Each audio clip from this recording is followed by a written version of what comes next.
You're very welcome to the Irish Political Roundup County Councillors Caucus Roundtable panel discussion with me, Roisin the Cleric. And me, Paul Brophy.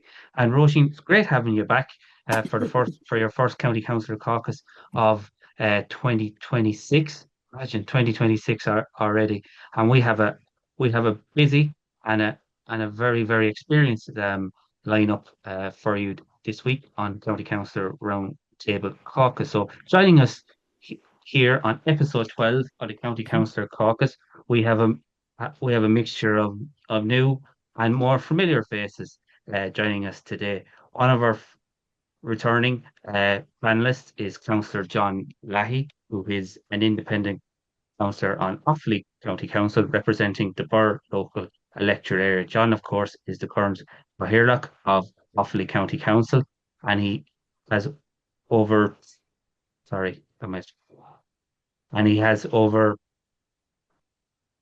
and he has over 17 years experience as an elected representative. Our second resident councillor joining us today is Councillor Michael Sheen, who represents the New Ross local electoral area on Wexford County Council. Michael was first elected in 1999, and he is also a former Cathaoirleach of Wexford County Council. And returning for the first time in 2026 is Councillor Joe Kelly, who is an independent councillor on Waterford City and County Council. Joe was first elected in 2004 and has held his seat ever since. Joe is also a former two-time mayor of the Waterford metropolitan area. And making it a clean sweep of independence this week, Roisin, we have Councillor Pádraig McAvoy, who is an independent councillor on uh, Kildare County Council, representing the Cllr local electoral area. Pádraig was first elected in 2009 and he has held his seat ever since. He is also a lecturer in engineering in TU Dublin. So, gentlemen, you're all very welcome to the Irish Political Roundup. Thank you, Paul. Thanks very much, Paul. Yeah, great to have you all on, guys. And I suppose we'll start with you, John. You being Cathaoirleach of Offaly County Council, it's very busy, as always. I imagine these weeks while you're in the chair. Yeah, and thanks, Paul, and a big welcome to all. Yeah, busy enough. We're kind of back into it. I mentioned it on the show, maybe our preparation with our meeting with Cllr, better known as formerly known as Irish Water. We had an in committee meeting with them just to kind of sort out, say, the pipeline coming through Offaly. And what we were kind of more concerned about more than anything else is there's a planning application that's pending in front of us. So it's a strategic development. So it's for us to make the submissions on it before it goes to on board Penala. And we met with them in committee last Monday. We had a very good meeting with them with regards to how we feel that the contribution that they're going to give to the county in terms of the community benefit fund, how that was going to be distributed. So, we're happy enough with it in terms of the matrix of how they're going to distribute the funding. But more importantly, something that maybe I've been shouting from the rooftop since maybe December is that it has to be administered maybe through the local authority in conjunction with Cllr and in conjunction with the communities, that we leave something meaningful behind. That's something that's tangible. The difficulty, I'm like a broken record talking about this. We've seen community gain pots before where they give out small token gestures of small monies in areas, and the legacy left behind then is zero because it's pumped into jerseys and various other things, plant boxes and various other things, which is grand, but doesn't leave that legacy that we're looking for. So that was a very good meeting on Monday. I suppose from there, wearing my Cathaoirleach's hat, I was on the radio, the Irish Road Haulage Association. You've probably seen them that they're put in, and I suppose this is something that's going to be hitting all the local authorities. In the fact that the Kerry County Council passed that they had no confidence in the Road Safety Authority. And the Irish Road Haulage Association is driving that agenda, and they're asking all the local authorities to come out in support of it, to say that they've no confidence in the Road Safety Authority. Now, it's not just as simple as saying, "Oh yeah, we've no confidence in them." So I suppose I was taking the line on the radio during the week where we had to see the context of where they're coming with this. Natural enough, road deaths are up. They're 185. one debt is one too many. I suppose you look at the permits as well in terms of learner drivers. That's an issue. So, but you can't just blame them for everything. So I suppose that's going to be facing us all as a council. And there's definitely one of the 19 of the councillors will actually look to actually support it. And we'll have to have a conversation in chamber about that. And outside of that, I suppose Paul and Roisin, I was very much engaged in the community work. I had setting up a new committee, got to do the playground in a small rural area in Lusma. So I'm using kind of my experience in some shape or form to help them doing that. I was out at a meeting last night in another small little area where they're trying to put in a new community centre. And I was in my own area, Kilcormac, where I'm chair of the Kilcormac Development Association. We had a board meeting there. So it was full swing, let me tell you, this week. I'm very, very busy. And I suppose the lads would knows what it's like when you're involved in committees in your own area. It's an hour and a half, 2 hours, and it's heavy going, and you only end up with a to-do list out of it. But sure, that's the nature of the game. So that's probably my twopence worth for this week. Busy week, a lot of engagement with the community, and more to look forward to, I suppose, next week. And I suppose that's the timing of it. It's always in the first quarter that everything kind of gets back up and running very, very quickly. And John, you said the Road Haulagers Association were in about a no confidence motion in the RSA. Is it what are their main points of concern that is driving them towards taking a I'd say that, position like this? yeah, I'd say Paul, and like when the Irish Road Haulage Association comes out in force and looking to criticise the Road Safety Authority, and they're talking about the debts. I think there's probably an underlying issue there, because that's something that they wouldn't have taken a slant on before. Because when you break the percentages down in terms of the road debts, it's not all attributed to actual drivers, and in particular lorry drivers. But they've kind of gone a rant on a rant is probably the wrong word, but they've probably gone on the back foot with the RSA, and they're mentioning the road debts, the increase in road debts. They're talking about that they're not actually communicating where there's pinch points in roads or where there's reoccurring accidents happening, which I would agree with them there, because if there's reoccurring accidents happening on roads, well, let it be the on Garda Síochána, the council, the department, whoever, we should be rectifying that, because if it's reoccurring, that means there's a safety issue. So I would agree with them on that. They were getting a go at the RSA, got to do with the long waiting list in terms of learner drivers having to wait. They were criticising the fact that there's a lot of learner drivers out there that are driving unaccompanied with a full person that has a full license. So I think, Paul, they were kind of maybe going at everything. But there must be some other underlying issue as well that really has got them out of the traps, because I don't know, Pádraig or Joe, or definitely Michael. He knows the system inside out. It's a long time since I heard the Irish Road Haulage Association trying to take on a kind of governing body. So they're definitely making eyes on something. And Councillor Michael Sheehan, what are you bringing up in the county council? What are you getting at the doors, and what are you talking about, and what motions are you bringing forward? Thanks, Roisin, and it's good to have you back. And thanks Thank to all you. the guys. It's good to meet you all again, and welcome Pádraig to the club. What else would you be doing on a Friday night? Eh? There's nothing else to be doing. Not right, John.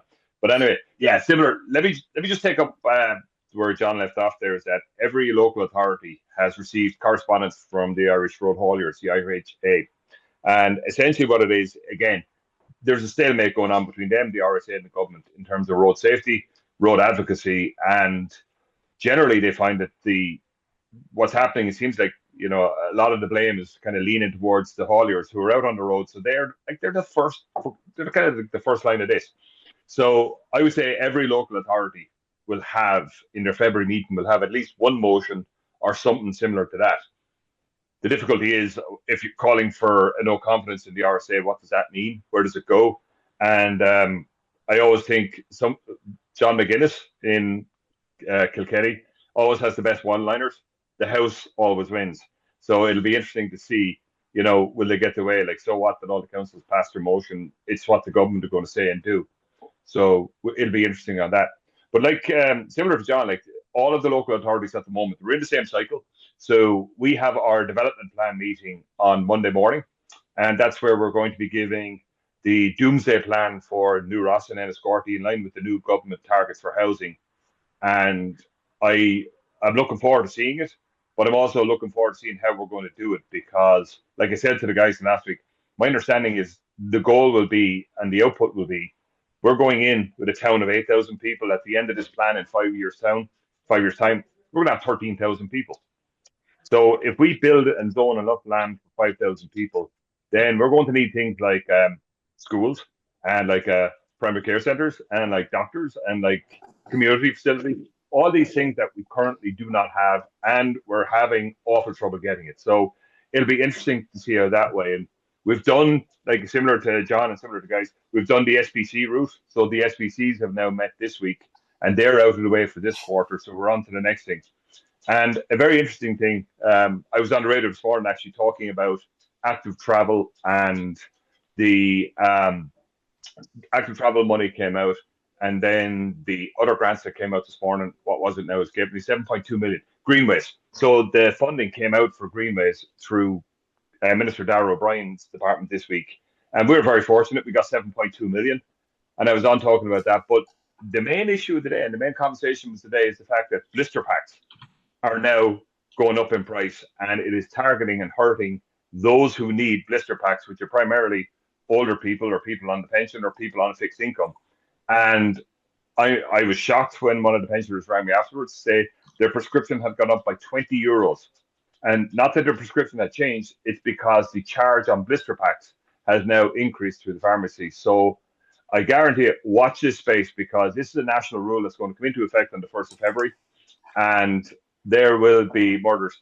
I would just caution any government TD, go back in their history and look what happened when they tried to change the medical cards to the older people. There was barricaded, and I think the subsequent minister lost his seat. They were barricaded into a church, if you remember that, when they went to change the criteria for the over 70s. So they better deal with this. And I would say the government better deal with this quite quickly, because, you know, the last thing you want is to be upsetting the very core vote of Fianna Fáil and Fine Gael, which is pensioners and people who are retired. And it'll be very interesting, but it is very unfair. Like, you're really targeting, and like, I don't care if the blister pack has gone up. Let the pharmacy and let the medical establishment take the hit. Shouldn't be the pensioners. So other than that, like, it's very, like John said, we're kind of back in full swing now. And then we have a bit of a lull, and then we'll be back in swing right before the St. Patrick's Day exodus. So it's busy all around. Next week, we have meetings everywhere. I'm sure the lads have the same thing. The art and amenity grants are out. So that's going to be sitting down talking with a lot of groups about their funding requirements. The sports capital is coming down the line. The local enhancement funds are coming down the line. And the HSE have their national lottery applications already out there. So I won't say the country's awash with funding, but it's certainly awash with forms. And there's a lot of bureaucracy and a lot of things to be filled in. So we'll keep it going. But motion's coming forward. And actually an interesting one now, and I think the lads might have a view on this, and I hope it is that there's actually, as an elected member, like, you're open to all sorts of abuse and allegations and insults, and that's just your family. So one of the things that I've come across is that all of us, and I bet you the new lads and the older lads and the old, you know, the young at heart, we've all gotten emails threatening us and bullying us and complaining to us and saying we're this and saying we're that. And I had an incident where somebody sent me a fairly vexatious email, had nothing to do with me, but it was vexatious towards me. And I checked with the county secretary to find out, if I go to a legal office, if I go to my solicitor, or if I go to the county council solicitor, am I covered by the county council? And he's like, nah. I was like, well, you know, if I'm in the council chamber and I say something off colour, am I covered? And I don't know, the answer to that is no. But, and particularly John and myself, which would be a bit long in the tooth, like, if you're at the receiving end of some spurious accusations or spurious remarks or anything like that, and you feel you have to legally protect your good name, there is no protection or no support for elected members, which I find to be very unusual, because I'm a teacher by profession. And if anything goes wrong in school, I'm protected by the union, and I have access to legal representation through the union and all the advocacy policies therein. There is no such thing for elected members. So one of the motions I'll be putting down is to call for the different bodies, the AILG and LAMA, and maybe the CCMA, but certainly the department, to come forward with a suite of measures so that we have access to legal representation in the event that we are threatened in the execution of our duties. Because, you know, if this happened to me at work, I'd be covered. But if somebody goes on Facebook and says X, Y, and Z, and it's slanderous or libelous, there's absolutely nothing I can do to fall back on representation from the council. I can pursue that person, but I do it at my own cost at around 250 quid a letter. So I would watch that space there, because I think that might gain a bit of traction. A lot of councillors nationwide would like this. Now, there are provisions, like we have access to, any counselling or any support, any social support service, but not in legal service, which I think is a bit unfair. There is a part of the law that says you can get legal advice, but John will tell you this, only the Cathaoirleach can get that, an elected member can't. So that'll be one to coming in, and I'd say, if I don't do one, or will, there'll be a motion or two in about the fact that Revenue are now pursuing carers, which is another absolute time bomb that's going to tick off. Somewhere along the line, somebody in the government are going to have to think politically and stop coming up these things to damage themselves, because here you have the blister pack going after the older people, now the Revenue going after carers. So where do you go with all this? But other than that, it's busy, and like John said, we're back in full swing. God, they're full packed already. yeah, it's kept going. It is, yeah. And you know what? It was quite up to after Christmas, and then bang, it's just like a rocket. It lifted off. Yeah. I think Michael should specialize in. There should be a section within this group in here. Michael should specialize in what motions need to be brought forward. There's no question about it. Yeah. I don't know where my motions out, but I'm not talking about motions or emotion. Leave me out of it. Oh no, but that legal side of it, Michael, like you take it where we are at the moment. Like 5 years ago, we wouldn't have been talking about this. And now councillors are actually coming forward to say, listen, this is not right that I'm being abused. In the past, you probably would have taken it because we keep the peace and we can't be seen to be, creating too much of a fuss. But you're right, councillors are actually getting sick to the teeth of it. Now, I'm very fortunate. I'm in a rural area and I don't be subjected to it. But there is, in the urban areas, there's guys there will be getting online abuse there, and lads hiding behind different fake profiles and anonymous. Yeah, we have now, and this is serious. And I had a motion actually. Sorry, I had a motion. Yeah, I had a motion passed actually the last meeting there 2 weeks ago. And that was calling for the government to fast track the legislation ending anonymous accounts. We have a notorious Facebook page that I won't mention, and it's scurrilous. And people are going on there and they're saying, excuse my language, all sorts of bullshit. But a couple of posts have gone up there that are written by somebody or put up by somebody who are clearly within the political or public life system. Because one posting had that it is the job of the elected councillors to keep the executive to account. Now, you walk up and down any main street in any of our towns, and you'd have to be worried about somebody who run up to you and say, hey, your job is to keep the executive to account. That's not the language of the general public. Yeah. That's the language of either a TD or a TD's assistant or a county councillor putting this stuff up there to vexatiously damage their colleagues. But they're doing it anonymously.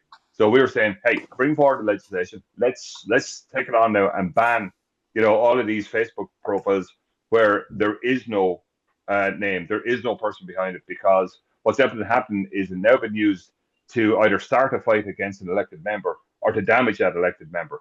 And this goes to the motion I'm going in with, even if you know who it is, you can pursue them legally at your own cost, which, when you stand back and think about it, if you were talking to a 25-year-old young person who wants to get into politics, especially a 25-year-old young woman who wants to get into politics, nobody needs that threatening. Nobody needs that behaviour, and nobody will go in for it. And that's where we're heading.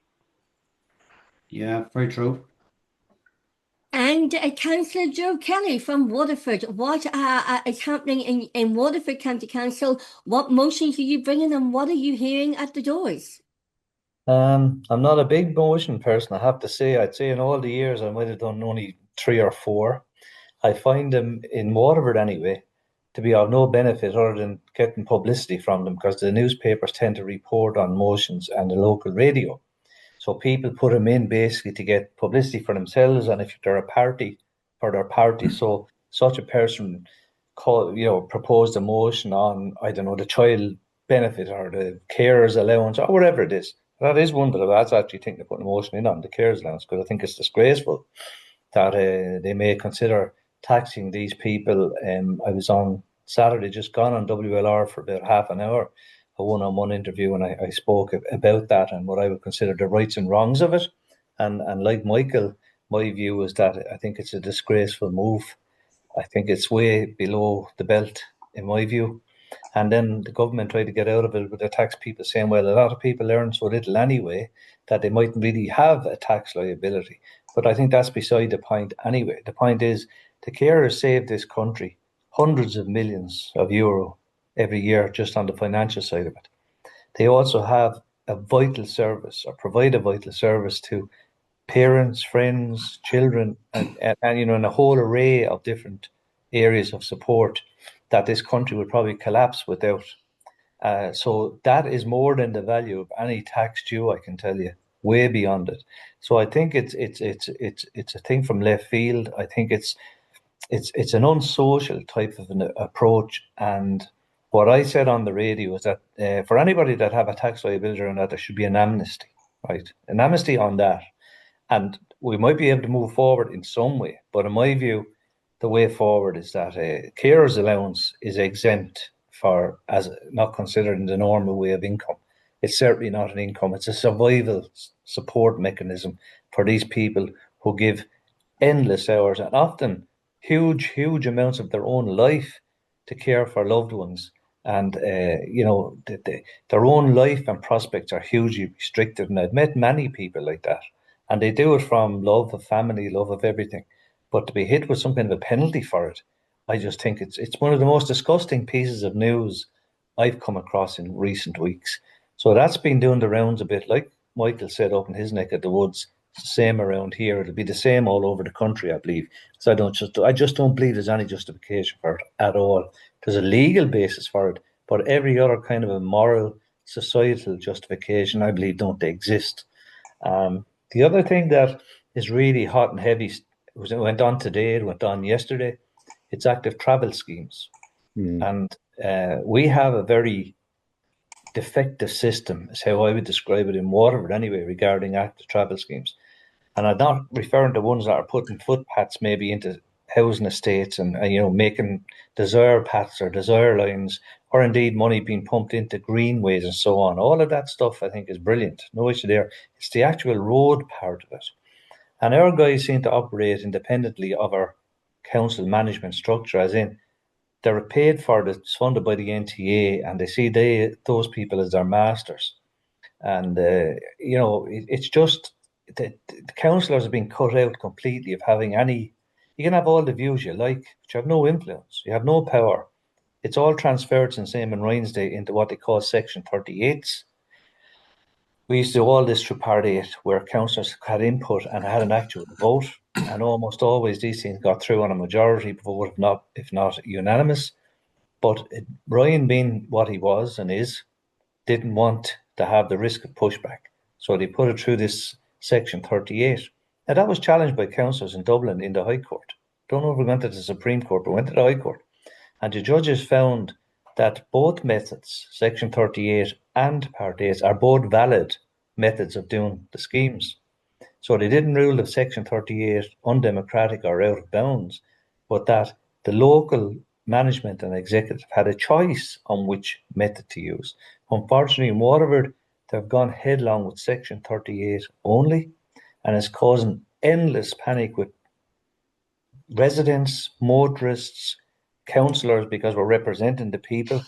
As we pointed out yesterday, there's no member of the management or executive ever had to get a vote or ever had to go before the people. And no matter what they do in their job, they can get their pay every week or every month or whatever way they're paid every 2 weeks. And so they're safe and sound in their ivory towers, while destroying, in my view, what's left of Waterford City. And I've said that to them in their faces, so I'm not saying anything here that's behind anyone's back. The problem is that even within the manual that they quote, DMUR's Design Manual for Urban Roads, it's again under the Eamon Ryan period, they came up with this one, what they call junction tightening and build-outs. Anybody that has active travel in your own counties, you'll be aware of it, certainly in the cities anyway.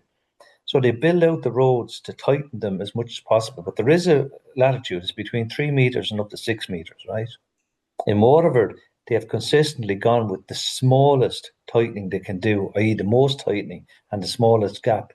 So what it's doing is forcing cars and maybe vans and certainly trucks if you're coming out of a road where this road junction has been tightened, you're having to cross over the white line on the joining road to actually get your vehicle swing around without clipping the footpath with the back wheels of your car or van or truck.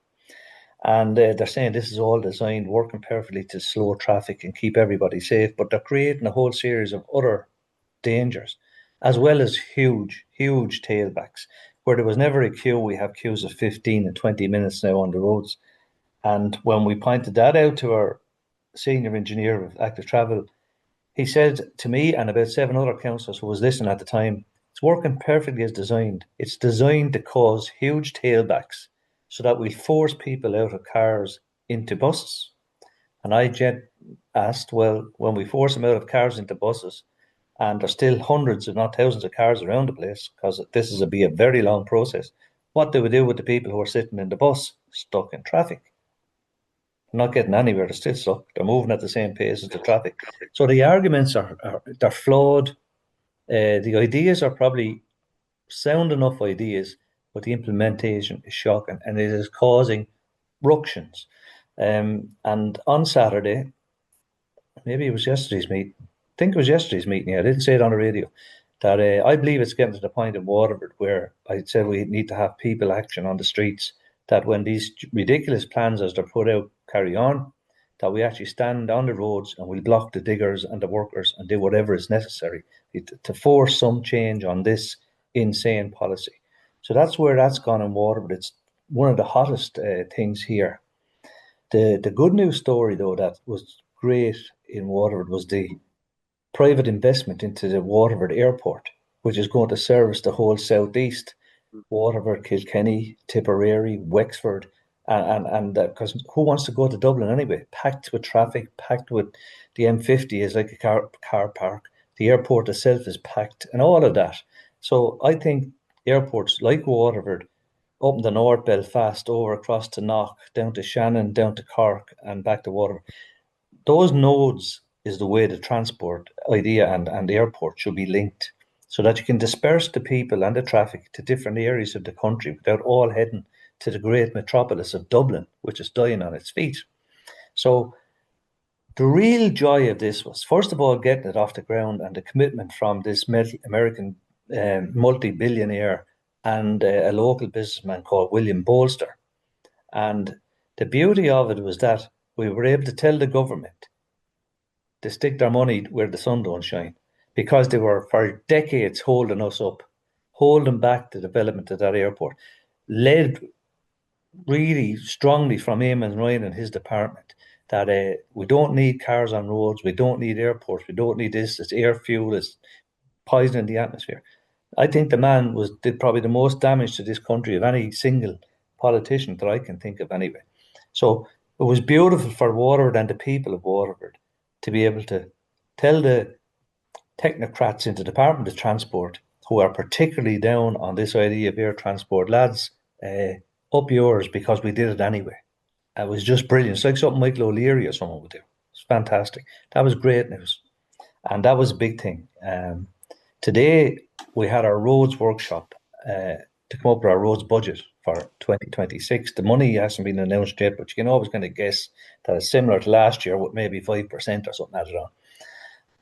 But we had the same debates that I'm sure all my fellow colleague councillors here have in their areas about what roads to be done, which are the most in need of maintenance or whatever, whether it be road surfacing, road strengthening, gullies, all of that.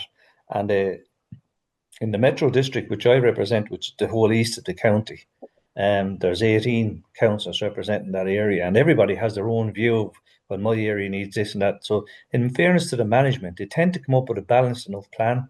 And I think today's plan that we got was balanced. Everybody got a bit of something. But the key message, though, is that there's never enough money. It's like everything. If you had rakes and rakes of millions and hundreds of millions, you could do all kinds of stuff. But all councils are starved of money to some degree, although budgets are getting better as the country is actually getting wealthier. And we are. You mightn't think it with the way some of the services are, but we are. And so that was another good news story, that we'll be able to go back to our residents and constituents in the different areas saying, well, we're doing this amount of road, that amount of road, so many footpaths, and we're after spending 5 or 6 million on it. And it shows that we're actually delivering on something, So that's another big thing that goes on in Waterford. And the last thing I'll raise as a hot issue, it's probably getting hot all around the country, but certainly in Waterford, is this whole debate. That's a nice looking dog. Look at him. Is he going to join in on the meeting? Don't get him. He would if he could. He'd talk to you. He would. But anyway, he's lovely. Look at that. Where was he This is kisses Milo. like that? But it's the whole issue of these scooters and scooter riders and even cyclists, right, who refuse to wear either bright gear or high vis vests. They don't have lights to the front or lights to the rear of these vehicles, and they are deadly. And I know that they're vulnerable road users, and the Green Party and the environmental people would love telling you vulnerable road users. It's my view that the vulnerable road users should be doing the maximum they can to protect themselves if you're in that very vulnerable category. If you take a driver, for instance, you have to have your lights to the front, to the back, your car, your tax, your insurance, wear seat belts, and all of the other rules that go with that. But yet, very lax to none rules related to cyclists, scooter riders, those electric bikes and so on. Now, unfortunately, in Waterford, between last year and this year, we've had 4 deaths involving these vehicles through collisions. But on 3 of them, I know that the guys were wearing all black outfits. Yeah. In the dark, in the winter, that you cannot see them anyway. And it's just insane and infuriates me that end of the debate is not really talked about.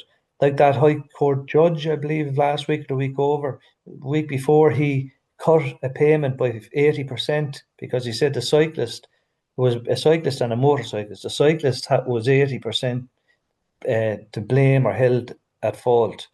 And as it turned out, the motorcyclist had a camera on his helmet.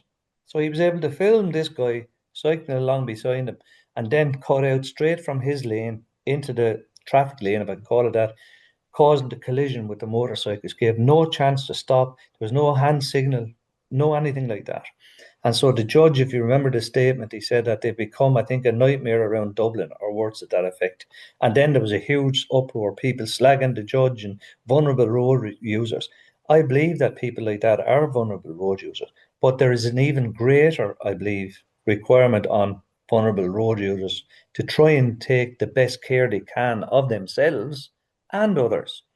My own, and I'll leave it at this, my own brother had finished work just before Christmas in the industrial estate in Waterford, and he was waiting at a bus stop at the Cork Road to get a lift back into town closer to his house. He was ploughed out of the, standing there in lashing rain, fell on a scooter, came along, ploughed straight into him. Now, Paul is my brother, he's a fairly solid lad. He got a bit of a bang all right, and was put down on the ground now. He didn't break bones or anything. But he said this fella just came out of nowhere. No lights on front, no lights on the back. Wasn't on the road. He was on a footpath, which is illegal anyway. And just managed to pull himself together and scooted off again on his thing. So what I'm saying is there's lots of people, ordinary law-abiding people, that are victims of this kind of thing, haven't recompensed to insurance claims or to anything else, or for any kind of medical treatment if they need it.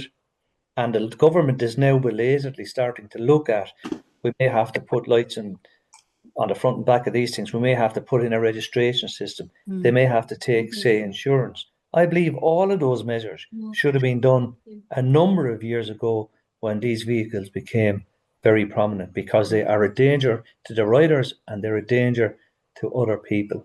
So that's another really hot issue in Waterford, particularly because of the fatalities that we've had.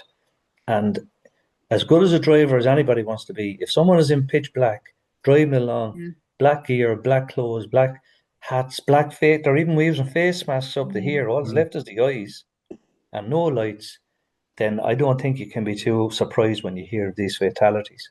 I think that it has to be an even field for everybody, and everybody drive with proper care and attention and respect for each other. I do. And that's the way forward. So they're the hot issues around Waterford at the moment, and I suggest would be hot issues with active travel and with the scooter things around my colleagues' constituencies as well. So that's where it is at the moment with us anyway. Well, thank you so much indeed. You're And welcome. to new county councillor joining us today, Pádraig McAvoy from Clean in County Kildare. You've heard the format that we've got now, and that's why don't be offended we left it to end. We thought we always leave the newcomers so they can get a gist of what the programme's about. So our question is to you, what are you talking about locally? What motions are you bringing up, if any, into your county council? What are you talking about, and what are the hot topics in Clean? Hi, Roisin and Paul and my colleagues here on the council. Nice to talk to you all, and thanks for inviting me on. I think Michael said, that our county plan and the variations county plan is up on Monday, where the county council has to take on more housing targets on top of those that they've already been delivering on for the last 3 years under the current plan. In the context of Kildare, they've delivered on 143% of their targets that were in place from 2020. So you could say there's been a strong rate of development, or in places overdevelopment, and the context of services to go with it is a concern. So last month I brought up a motion. The Minister for Transport had announced what funding they were going to put in under the National Development Plan, and that related to rail and active travel. And one of the Naas town, which is not far from Clane, and Clane sort of sits between Naas and Maynooth, which are two key towns with large growth. Although we're in the northwest of the county, at the east end of that district, the Clane area comes under a lot of pressure from house demand from the city, really. So there's a lot of people back in their cars who move out to the country from Dublin. They're back in their cars, driving in and out of the city daily, probably putting 2.5 hours into travel, maybe up to 4 hours into travel, depending how far they're going in cars. So there had been the promise of a rail investment to Hazelhatch near Cllr to electrify the rail line. And that expectation came from the Greater Dublin Area Transport Strategies and Plans, from the Regional Plans Transport, Regional Spatial Economic Strategy, and from the National Plan. So from 2019, there was this expectation that funding would follow policy. But under the new review of the National Development Plan, that a lot of those rail projects are put off well into the 2030s. So when the people are sitting in their cars on the M50, it's because to some extent they've been located in housing that's somewhere different from where they have to work or engage with other people. So even though some of the TDs would have campaigned on the expected delivery of the Dart Plus electrification to Hazelhatch, never mind further on to Sallins or Kildare Town or Newbridge, that's not coming for now. And furthermore, I think so Joe mentioned that the active travel funds were coming out. Well, Kildare again was cut from what spending allocations we got last year. And again, in terms of Clane, we've been waiting on the commencement of a project that's probably running on 10 years with a difficulty in getting staff resources to match the funding allocations that the government makes. So the lads probably know there's been a lot of turnover in staff in recent years. After the downturn, there was a lot of people maybe had come to a point in their career when they could see opportunities to progress and get promotion. And as a result, there was a number of years when there was a lot of movement within the system. So people weren't giving time to get bedded into projects. But while you could say there's a lot of money circulating, getting an impact from that money in the country is quite difficult. And I think when people can't get the services they expect when they arrive and invest in a house, there's a lot of frustration to go with that. When we face into next week, we'll be asked to take more housing into the towns. We can be fairly sure all the kind of rhetoric and promises and narrative around improved services probably won't come to pass in the same way that hasn't really been delivered in many places in the last number of years. So there'll be a bit of disappointment around having to take more housing without the services, and will be an issue that will be coming up with people in my area. In terms of motions, again, it's the same issue of chronic levels of traffic around the area. And then, so I think, like Joe was pointing out, there's a lot of disruption associated in deploying walking and cycling routes. But in reality, if there isn't a minimum level of walking and cycling service for people, they default back into cars. They intimidate other people, younger people, older people, from getting out of their cars or accessing buses. And as a result, the whole thing kind of goes down a spiral.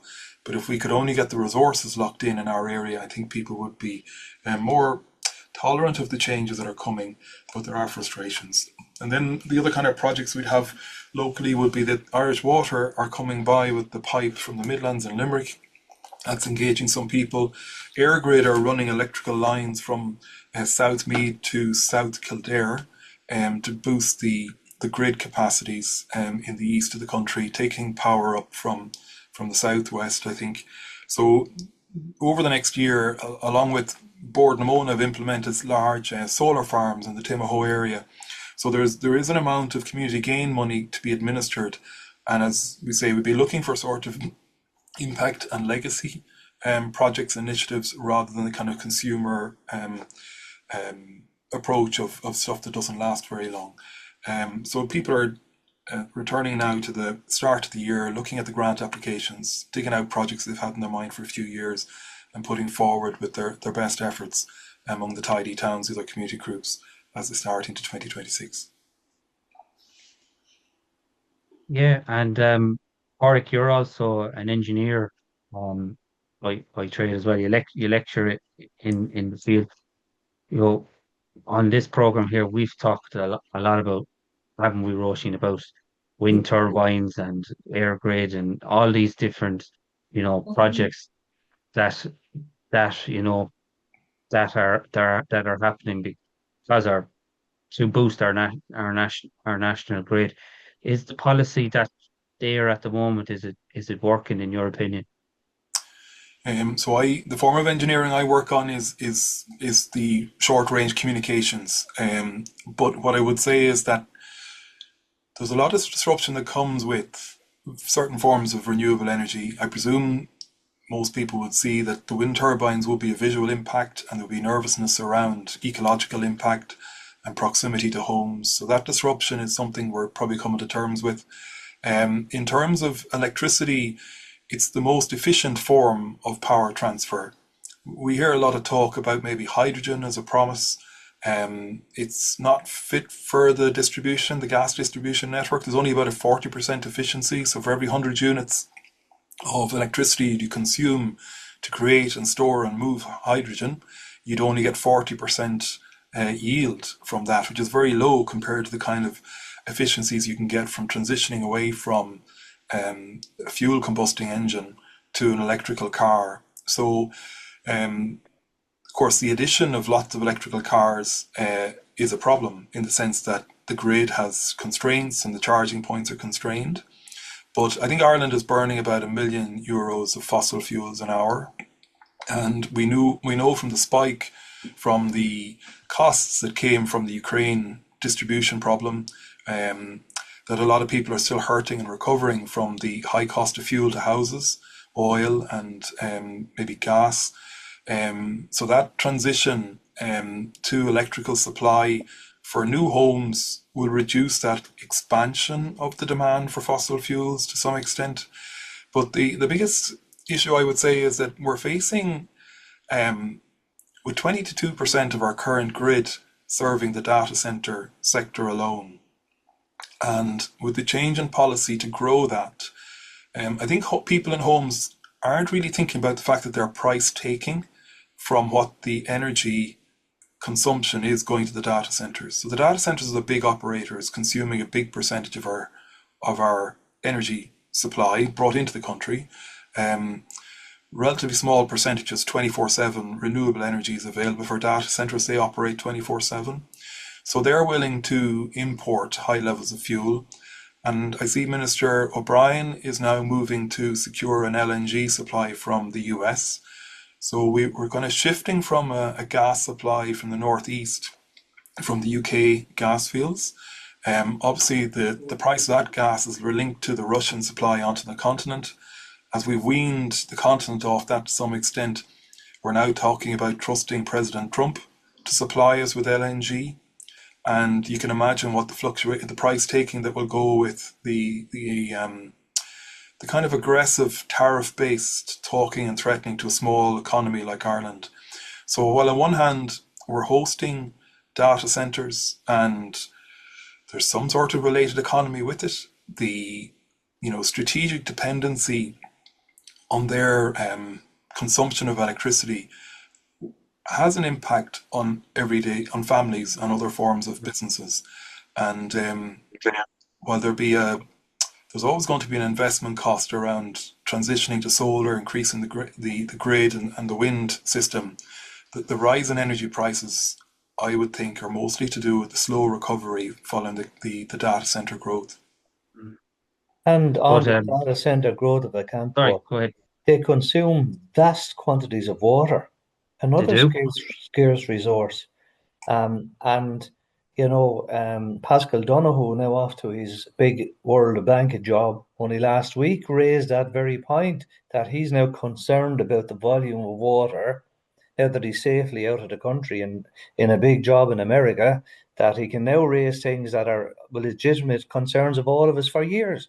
The volumes of water these things are taking is outrageous, and that's not being taken into account either. And you can hear earlier in the debate, and Paul mentioned it, transferring water from Limerick across the Midlands to feed Dublin, because Dublin is going to run out of water, and yet we have endless billions of litres of water to pump into data centres.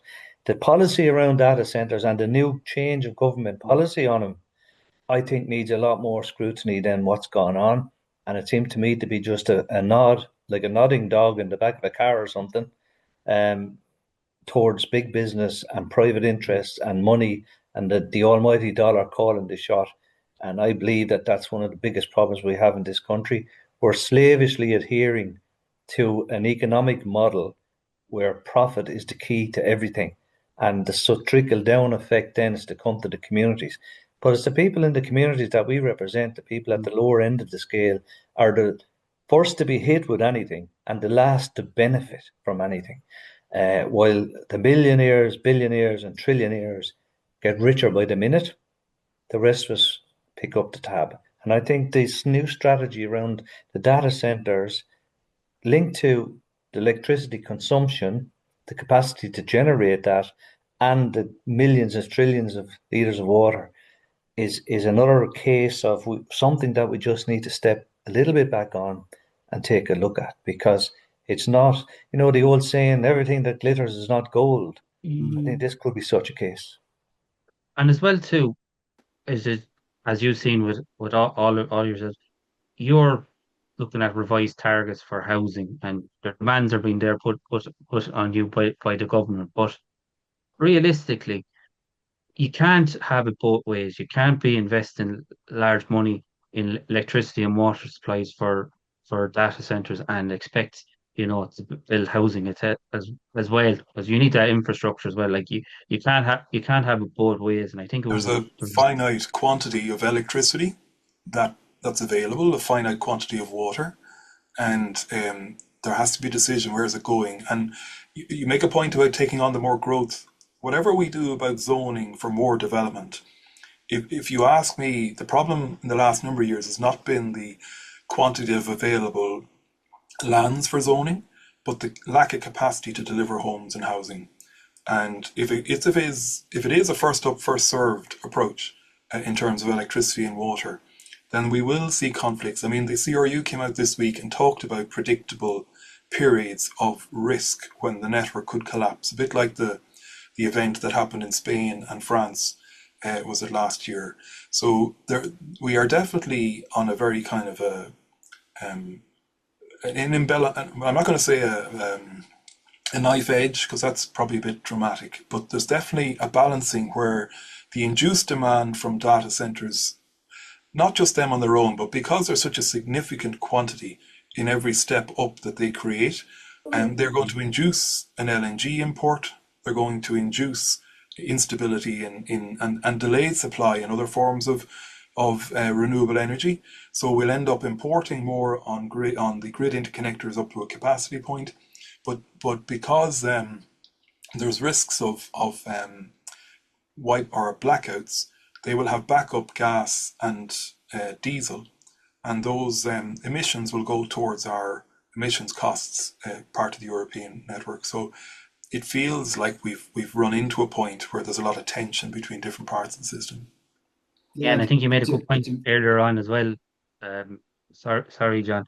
That getting impact for the money that we spend, it is a big issue in Ireland at the moment. Go ahead, John. Sorry I interrupted Yeah, you no, there. it's amazing. Like it's like when I was listening to Pádraig talking, and you listen to others in terms of what issues they're having in their areas, and traffic congestion, this, that, and the other stuff that we wouldn't hear tell of in the likes of Offaly. We have a fifth of our land bank is bog. We probably at this point we have 500 odd megawatt on the grid. I think we're third in the country in terms of supplying renewable energies. We've taken a huge aggressive approach on bringing renewables to Offaly. Road is going to be a massive kind of say renewable energy hub. Data centers is something that we actually, believe it or not, and I can't disagree with anything that Pádraig has said, and he gives a brilliant analysis of it in terms of resources and various things. The policy the government are looking at the moment is to have data centers that have to be able to provide 100% of their own energy through renewables. We 80%. would see ourselves as in Offaly as targeting that for the very, very simple reason is notwithstanding what Pádraig is saying in terms of the complexity of it, but we would see it as a huge cash cow.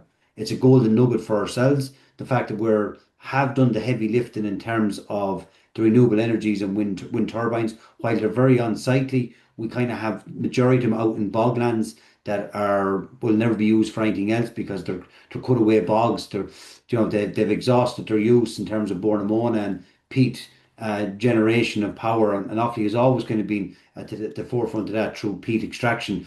So it's amazing, like when you hear the different arguments, in terms of the use of electricity and water and everything else. Something that we have is we have the land, we have the renewables, and we have plenty of water and rivers running through that these could be positioned. So it's just another, I'm just another angle on it, I suppose, in the fact that we would in Offaly County Council would be, can't speak for all the members, but definitely from the management point of view, and say the majority of members from a cash flow point of view and keeping the show on the road, we would be targeting to get data centres in Offaly. Worth asking, John, on this one is when the on the wind. issue of Éireann, Sorry. is that data centers and everything else aside, taking huge amounts of water, it's impacting on our ability to deliver houses and apartments. We're being told in Waterford for various, as we're planning into the future for building in this area, that area, and we're to rezone other land, Éireann have told us they can't supply and guarantee connections to these proposed sites. They can't do it. Yeah. So Joe, I hear exactly what you're saying, but what we're point I was restricted. making is it's amazing the contrast between different counties in terms of like we have the land, we have the renewable energies. Like Kildare and say your own constituency, Joe, wouldn't have a fraction of what we've done in the heavy lifting, the renewables. And going back to the point, I suppose if the government are going to stick to the mantra that if a data center is positioned somewhere, it has to have its 100% of its own energy has to come from renewables. I suppose 80% is the figure. we have the, you know what I'm saying? We have a fifth of our land is in bog, and we want to expand that, bring the data centers, they supply their energy off the land. So this is something that's going to be added to the land, not taken from it. But like we wouldn't have the same housing issues in terms of what you're talking on. And like I only imagine the nightmare it is in Pádraig in terms of say, because they reckon as what is the 140 houses running the data center is the equivalent to 140,000 houses being powered a year. Like that's massive. So I can't disagree with the arguments that you're making, but I suppose we would see ourselves in Offaly as a prime target for data centers. Well, what we have, John, and Joe will tell you this because we had EirGrid in with us at the last municipal meeting, and EirGrid, as they're doing with everything else, they're doing the transmission network for the offshore wind farms. So while you may have the land for the energy for the data centers, we have the sea for the wind power for the energy. You know what I mean? Obviously, the coastline in Offaly is not the greatest to be generating wind. So, that's where Joe and myself come in. So I would say where we lack in the land and everything on your side of it, we are getting it on the other end with the wind farms. And Joe probably knows as well. If not, they'll be coming to him because Waterford and Wexford is where they're going to put 3 of the largest wind turbines and put wind farms offshore that are going to come in. They're going to land somewhere on the coast of Waterford and Cork and Wexford. So, you know, we're kind of having the same debate with a different subject matter, if that makes any sense to you, where like, where do you put these transmission lines? Where do they land? What's the size? And again, it's only air grid. So they're only doing the transmission grid. They're actually not doing the wind turbines themselves. I think the ESB won the tender for that as a separate issue, but it's the same thing. The problem is we have, you know what, it's kind of like we're damned if we do and we're damned if we don't. If we don't have the data centers, we're damned. If we do have the data centers, we're damned but in different states because we need the energy to run them.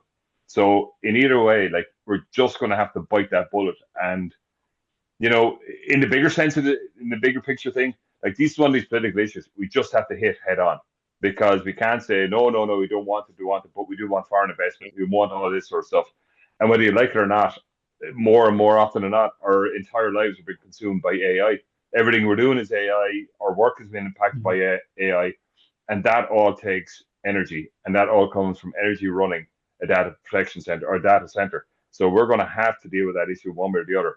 And the only way we're going to do is expand the energy capacity. In your situation, John, definitely onshore, but in ours, offshore. Probably the best way to do it. Yeah. And what hasn't been raised, and it's not in the front of people's minds on all of this data center business, is that we're more and more exposed to cyber attacks, because so much of the world's data is being fed through centres, and the future centres in Ireland, we become a very prominent military target. I've heard some military people discussing it, and that we haven't got the defences around Ireland, you know, to defend ourselves against anybody. But if any direct attacks were to come on, unless the UK come in to help us and the European colleagues, the data centres and the locations of where the data centres are become primary targets in the event of a conflict. And that's a physical, that's what they call a hot war. But even in the cyber war, we become a major target as well, because of the volume of data that's been transmitted into and out of Ireland. So there's a lot hanging on this. Most of it, a lot of people won't even understand it or think about it. But that, I'm just throwing in the military aspect of it, because I heard the debate about it a couple of weeks ago. Well, Joe, actually, going to try and, because I certainly did, but I'm sure everyone else got the spring legislative agenda for the government and what bills they hope to enact and what laws they're going to pass. And there's two right zingers right in the middle of it. And one is the ending of the triple lock. And it'll be very, very interesting. Now, that's a bill slowly making its way through the Oireachtas about what are we going to do with the triple lock? Do we go with the government? Do we go with the executive? Do we go with the United Nations? Or do we go with the European, the European dimension? And the other one is the Occupied Territories Bill. And both of them are slowly but surely trickling their way through the door. And I'd say if they're trying to get them done by the summer, it's going to be very hot. It's going to be, of epic global warming proportions. But, like, I was talking to some people, and I think, Joe, you're dead right, it's the military side of it. But I think the last week, we've learned two things.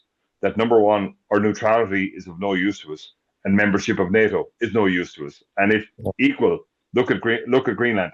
Like, neutral country doesn't make a difference. And look at joining NATO, didn't make a difference either. And, Trump in the last 24 hours then has turned around and said, sure, all the lads fighting in Afghanistan were hiding in the background anyway. Absolutely disgraceful stuff. But I think there's going to be an issue there, that the military side of it is there, and we're going to have to, and 100%. And I jokingly and laughingly at work the other day said, "Sure, the only people that ever beat the Russians were the Cork trawlermen off the coast of Ireland when they beat the Russians back into the zone, But the point of the matter is, like, Ireland is very exposed. All of the cables coming in on the western seaboard, if they were all severed tomorrow morning, we're out of action for 3 years. And can you imagine the chaos just in the financial and the health and all our cyber, you know what I mean? So I think we have a job of work to do, particularly in national defence, that we're going to have to literally boost our defences for our own capability. But more importantly, and I think you're dead right on this one, Joe, I think we need to boost it for our own national security in terms of protecting our infrastructure, protecting our coast, and in some situations, protecting our energy sources and our energy capacity. And talking about the fisher trawlers and the fishermen beating the Russians, one of our regular fishermen and fisheries, Patrick Murphy, who was the man who went and negotiated with the Russian embassy here and got the Russian ships to move, is a regular here on the Irish Political Roundup. So we'll be saying, we talked about him the other day, and he's actually coming on with us on Sunday again. He's a good man, Patrick. You know him, do you, I Joe? do, yeah, I've come across him. Well, gentlemen, we're going to leave it there. We've gone past the hour, but that was really interesting, and really, especially about the data centers, the water, the electricity, Yeah. and what's happening in, especially with the legalities of county councillors as well, because I would never have thought of that Oh, county part of it councillors either. do not That's have Roisin. a legal backup. Can you hear But me? you know what? But I know you're finishing up and wrapping up there, but like, and here's, let me throw a curveball to particularly yourself, Roisin and Paul, and to the rest of Yeah. us. But in the springtime and in the autumn, every year we get to go to the Llama and the AILG, and we do all the training there, right? And they always put on really good, informative.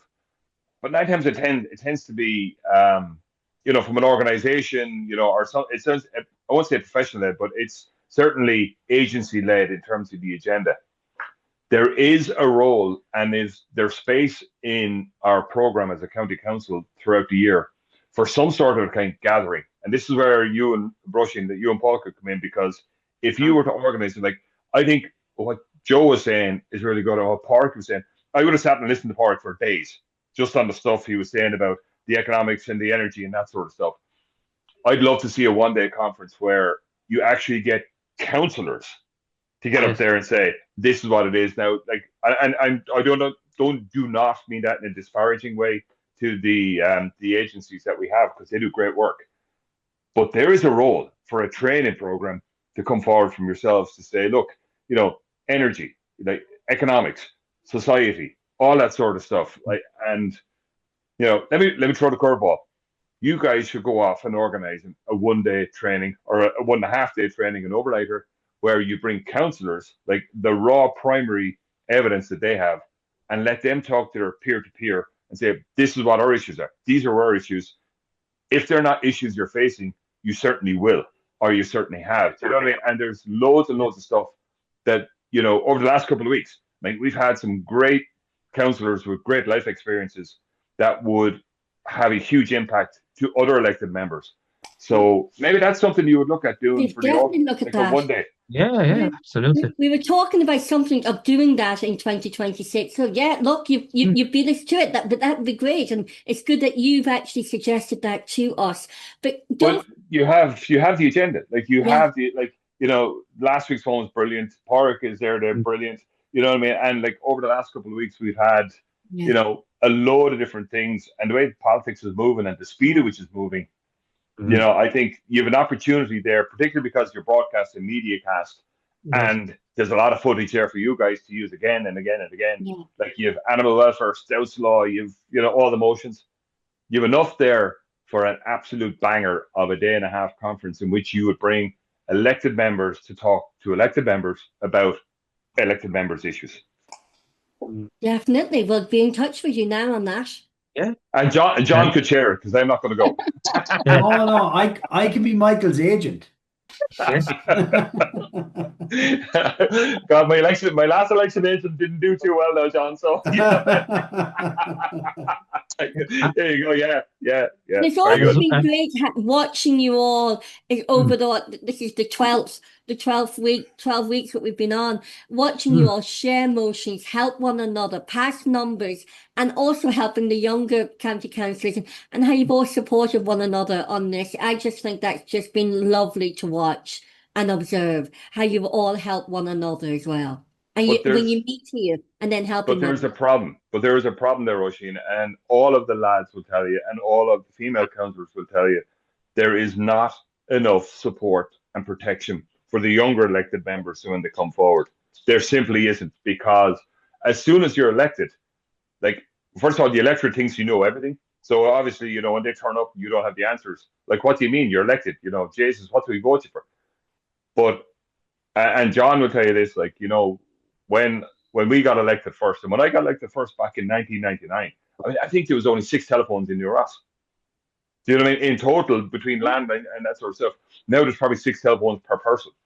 So it's, my worry is, and maybe I'm getting old, maybe getting cranky on this side of it, like, why would somebody want to get into politics now? Because you're not a public representative for many reasons. You're now public enemy, and public enemy translates into public target. So you'd be better off going off and, going into one of the NGOs or something like that and having a decent life, or going off lecturing and having a decent life and come back and serve. Now, Padraig, he's having a cut off you. No, not me. No, but I'm saying, like, you can make an impact in other ways. And I think, as somebody who's been doing this, is like, for young people wanting public service to get into electoral politics, everything should be done. But there's not enough there to protect them in their livelihood, protect them from being absolutely abused, and to give them the supports they need to do the job. Because ask any of the political parties, and maybe John, maybe Joe, maybe Park can tell you, how many political parties have had a convention to select the candidates that was resulted in a vote. There are very few votes internally in any political parties because people aren't coming forward and there's no competition for it. Like years ago when we would have John, and John would have been the party and I would have been, like, it was cutthroat. It was literally cutthroat. And I mean, it was only a nomination to the tidy towns, but it was still cutthroat. You know what I mean? And, nowadays, like, people aren't there. They're just not there. Parties haven't met. The organizations are melting away. So I think there is, for younger people going into politics, we need to do more to protect the service that we have and to protect them coming into it, to make sure that they're protected. Well, we are launching next week. We're launching adding another format to the Irish Political Roundup. We're doing young Irish people in politics. So we're doing another format. So for young politicians, young elected politicians, maybe people who are having interest in politics and their communities. Yeah. We're launching that next Tuesday night. So just for the definition, what is young in politics nowadays? John and myself back on, are we? We're like we're not. We won't be invited Tuesday. No. You're more than welcome, gentlemen. If you're free, pop in. But you see, nuggets of wisdom. Younger politicians, younger people who have an interest, they need you. And that's why we love bringing in the mixture of young and new politicians in with yourselves, because you have that vast experience. You have that knowledge. As remember, John and Michael, you said in one program, you know how to where to go. If somebody has a problem, you know exactly who to contact and who to talk to. And this is why we need to actually join the forces of the new young elected and maybe potentially the new people who want to enter politics as well. Because everything's political, no matter what anyone says, everything's political. Everyone is a politician. Yeah. Everyone's a politician. We all have family members we're all careful of. You know what I mean? Everyone is a politician. Like, if it's not your family, it's your pets, Roisin. You have to be very careful. You have to be careful with your P's and Q's. Cat hasn't moved since we started, Roisin. She's still sitting there without a bit budge. They're not talking to me. That's why I'm being completely blanked and cancelled out since Tuesday morning. You fully deserve it. You know why? Because you brought another cat. You brought somebody else into the house. You interrupted the pattern, and it's your fault. Not so even you're going to punish. Two. Send them back to Camp Shamrock. I tell you, they came from Camp Shamrock in the Lebanon. I tell you, everything, when we went to bed, they came alive and wrecked the house and everything else. And these two were not impressed. I believe it. Post-traumatic stress disorder. That's it. Folks, have a good week.